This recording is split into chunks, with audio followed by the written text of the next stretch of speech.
ಅಭಿಷೇಕ್ ಗೋವಿ. ನಾನು ಕರ್ನಾಟಕ ಪಬ್ಲಿಕ್ ಶಾಲೆ ಗಂಡು ಮಕ್ಕಳ ವಿಭಾಗದಲ್ಲಿ 7ನೇ ತರಗತಿಯಲ್ಲಿ ಓದುತ್ತಿದ್ದೇನೆ. ನಾನು ಇಂದು 3ನೇ ಪಾಠ ಉಷ್ಣ ಪ್ರಸಾರವಾಗುವ ವಿಧಾನಗಳು 3. ಒಂದನೇದು ವಹನ, 2ನೇದು ಸಂವಹನ, 3ನೇದು ವಿಕಿರಣ. ವಹನ ಎಂದರೆ ಒಂದು ವಸ್ತುವಿನ ಬಿಸಿಯಾದ ತುದಿಯಿಂದ ತಣ್ಣನೆಯ ತುದಿಗೆ ಉಷ್ಣವು ಪ್ರಸಾರವಾಗುವ ಪ್ರಕ್ರಿಯೆಯಿಂದ ವಹನ ಅಥವಾ ಕಂಡಕ್ಷನ್ ಎನ್ನುವರು. ಸಾಮಾನ್ಯವಾಗಿ ಘನವಸ್ತುಗಳಲ್ಲಿ ಉಷ್ಣವು ವಹನ ಕ್ರಿಯೆಯಿಂದ ಪ್ರಸಾರವಾಗುತ್ತದೆ. ವಹನ ಪ್ರಕ್ರಿಯೆಯನ್ನು ಪ್ರಯೋಗದ ಮೂಲಕ ತೋರಿಸುತ್ತಿದ್ದೇನೆ.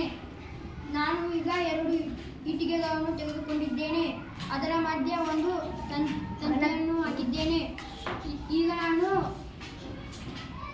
ಒಂದು ತುದಿಯಿಂದ ಕ್ಯಾಂಡಲ್ ಅನ್ನು ಹಚ್ಚುತ್ತಿದ್ದೇನೆ.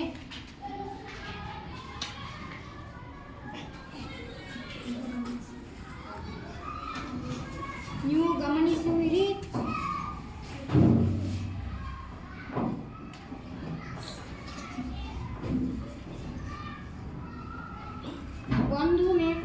ಒಂದು ಮೇಣವು ಕರಗಿ ಬಿದ್ದಿತು.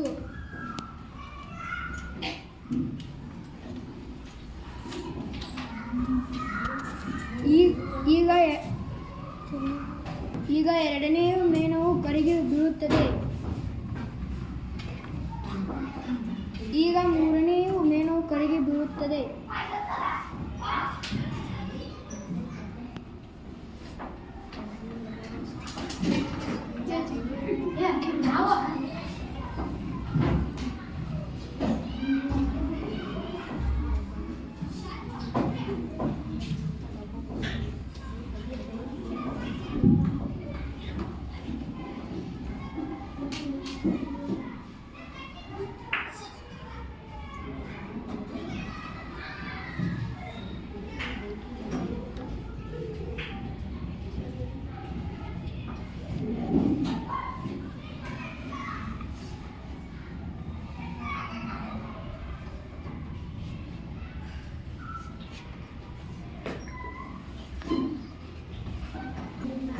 ಈಗ 3ನೇ ಮೇಣವು ಕರಗಿ ಬಿದ್ದಿದೆ.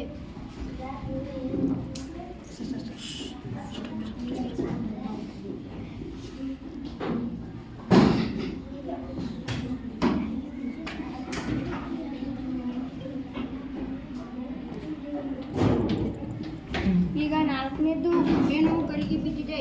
ಈ ಪ್ರಯೋಗದ ಮೂಲಕ ನಮಗೆ ತಿಳಿದು ಬರುವ ಅಂಶವೆಂದರೆ, ಒಂದು ವಸ್ತುವಿನ ಬಿಸಿಯಾದ ತುದಿಯಿಂದ ತಣ್ಣನೆಯ ತುದಿಗೆ ಉಷ್ಣವು ಪ್ರಸಾರವಾಗುವ ಪ್ರಕ್ರಿಯೆ ವಹನ ಅಥವಾ ಕಂಡಕ್ಷನ್ ಎನ್ನುವರು.